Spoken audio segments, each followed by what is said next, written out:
أنت قاضي القضاء وما تبقى قاضي القضاء، بس أنا كنت أشتيك تساعدنا إنك تكون كاتب لفترة مؤقتة. سهل، الناس للناس وما يضرش المساعدة.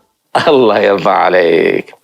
خلاص، الأوراق حق المركز بتكون عندك وأنت راجع وشوف إيش المطلوب. تمام.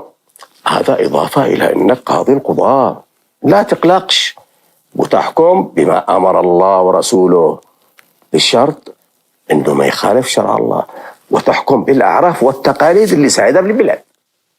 العرف ماشي بين الناس، المهم ما يخالف شرع الله. أنا اللي أحدد إذا كانت تخالف شرع الله أو ما تخالفوش. تمام يا قاضي؟ أنا اللي أحدده مش أنت. خير خير إن شاء الله. أتمنى أن أستلم مكتبي اليوم. هنا هذا هو، هذا مكتبك، بدك تكون قريب مني وتخارجة من هذا الدبور سليم.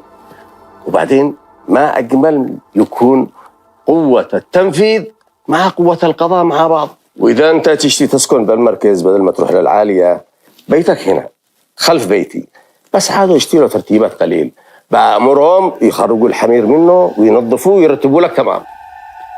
تسلم تسلم يا أمير، أنا بيتي في العالية ومرتاح والحمد لله.